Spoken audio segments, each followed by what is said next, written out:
ኣይትርትሮን ፍጹም እምነተይ መፍትሕ ኣለወዩ ንሕድሕድ ፀገመይ ሰማያዊ ንጉስ ገዛኢ ሕይወተይ በዓል ሙሉእ ጸጋ ክርስቶስ ኣምላኸይ።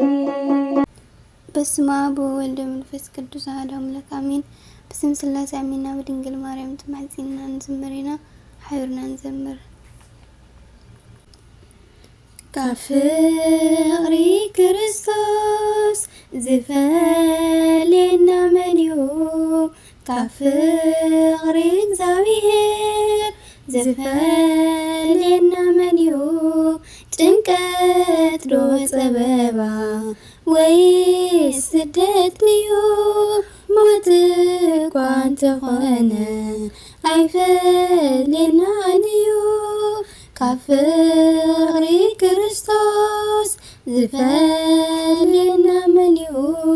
ካብ ፍቕሪ እግዚአብሔር ዝፈልየና መን እዩ? ጭንቀት ዶ ጸበባ ወይስ ስደት እዩ?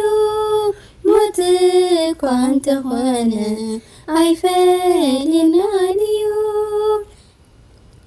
ከመባጊዕ ዝሕረዱ ናብ ማእሰርቲ ከም ዝወርዱ ምእንቱ ተቐቲልና ግን ትፈሩ ኣይለቀና ዘለኾነ ተዝመጽእ በዓል ሓይሊ ተዝገዝእ ዘይተረኣየ ካሊእ ፍጥረት ከቶ የለን ጸልማት ወይ ሞት ካብ ፍቕሪ ክርስቶስ ዝፈልየና መን እዩ? ካብ ፍቕሪ እግዚአብሔር ዝፈልየና መን እዩ? ጭንቀት ዶ ጸበባ ወይስ ስደት እዩ? ሞት እኳ እንተኾነ ኣይፈልየናን እዩ። በታ ጐይታ ዘፍቀረና ካብ ሰዓርቲ በልጽናይና ኣብ ድኻምና ሓይልና ኣሎ በቲ ኣብ መስቀል ዝወዓሎ ጸልማታው ኣይጽልምትን ድኻም ስዕረት ኣይምልከቶን ስሙ ዋልታ ኮይንናዩ በዓል ሙሉእ ሓይሊ እዩ። ካብ ፍቕሪ ክርስቶስ ዝፈልየና መን እዩ? ካብ ፍቕሪ እግዚአብሔር ዝፈልየና መን እዩ? ጭንቀት ዶ ጸበባ ወይስ ስደት እዩ? ሞት እኳ እንተኾነ ኣይፈልየናን እዩ። ጽዮን እያ ከተማና ከነዓን እውን ተርስትና ብዘይኣምኑ ተኸቢብና ጐይታ እግዚአብሔር ነምልኾይና ብናይ ኣበው ቅኑዕ ፍውነት ሕይወታቶም ጌርና ኣብነት ንሶም እዮም ዝሰዓሩ ብእምነቶም ዝነበሩ። ካብ ፍቕሪ ክርስቶስ ዝፈልየና መን እዩ? ካብ ፍቕሪ እግዚአብሔር ዝፈልየና መን እዩ? ጭንቀት ዶ ጸበባ ወይስ ስደት እዩ? ሞት እኳ እንተኾነ ኣይፈልየናን እዩ። በታ ጐይታ ዘፍቀረና ካብ ሰዓርቲ በልጽናይና ኣብ ድኻምና ሓይልና ኣሎ በቲ መስቀል ዝወዓሎ ጸልማታኡ ኣይጽልምትን ድኻም ስዕረት ኣይምልከቶን ስሙ ዋልታ ኮይንናዩ በዓል ሙሉእ ሓይሊ እዩ። ካብ ፍቕሪ ክርስቶስ ዝፈልየና መን እዩ? ካብ ፍቕሪ እግዚአብሔር ዝፈልየና መን እዩ? ጭንቀት ዶ ጸበባ ወይስ ስደት እዩ? ሞት እኳ እንተኾነ ኣይፈልየናን እዩ።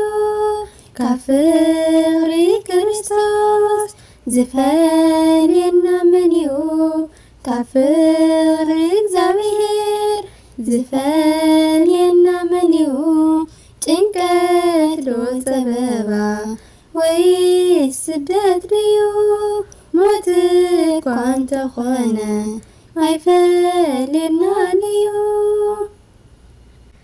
ኣይረኹን ከማኺ ማርያም ኣይረኹን ከማኺ ድንግል ንፈጣሪያ ወደይ ትብል ኣይረኹን ከማኺ ድንግል ኣይረኹን ከማኺ ማርያም ኣይረኹን ከማኺ ድንግል ንፈጣሪያ ወደይ ትብል ኣይረኹን ከማኺ ድንግል ትእዛዙ ጥሒሰ ካብ በለስ ውሒጠ ቃል ሰይጣን ኣሚነ ጸጋይ ተቐንቲተ ቁመተይ ምስ ሓፀረ ቁመት ናይ ህይወተይ ኦም ዘክዮ ስንኪ ኣሪኽኒ ኣምላኸይ ብዙሕ እንተበለ ዓለም ስለናትኪ ኣይገገኹን ኣነ ምፍታወይ ንዓኺ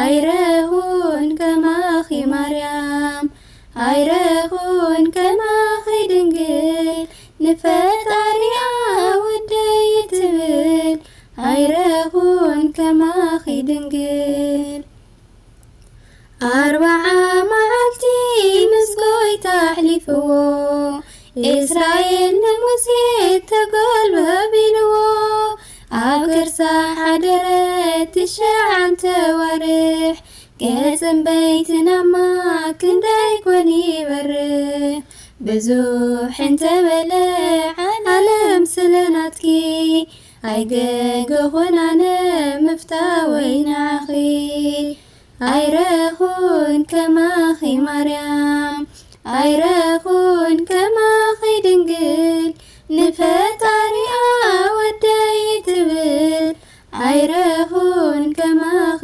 ድንግል ካብ ግብሪ ሓሊፉ ክነጽእ ብሓሳብ ከመይ ይከኣሎ ፍጹም ንወዲ ሰብ ናይ ክስኒ በይንዩ ዘይድገማ ፍጥረት ብብስራት መላኽ ኣምላኽ ዝወለደት ብዙሕ እንተበለ ዓለም ስለናትኪ ኣይገገኹን ኣነ ምፍታወይ ንዓኺ ኣይረኹን ከማኺ ማርያም ኣይረኹን ከማኺ ድንግል ንፈጣሪኣ ወደይ ትብል ኣይረኹን ከማኺ ድንግል ስለኺ ዝነበዩ ነቢያት ብምውላደን ብዙሓት ኣንስቲ ቅዱሳን ተብሂለን ማርያም ናኺ ግና ንብለኪ ቅድስቲ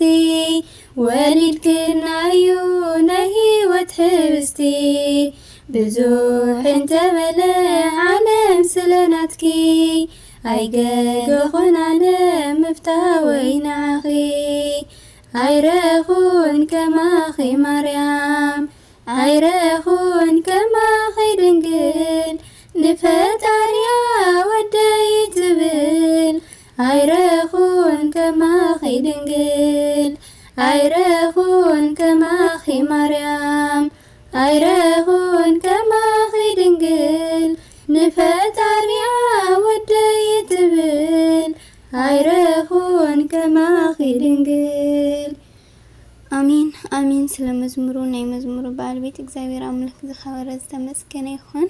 ዝወደቐ ዝነጠበ ኣፈት ጓን መላእክት ይታረመልና። ወስብሐት ለእግዚአብሔር ወለወላዲቱ ድንግል ወለመስቀሉ ክቡር ይኹን። አሚን። ኣይትርትሮን ፍጹም እምነተይ መፍትሕ ኣለወዩ ንሕድሕድ ፀገመይ ሰማያዊ ንጉስ ገዛኢ ህይወተይ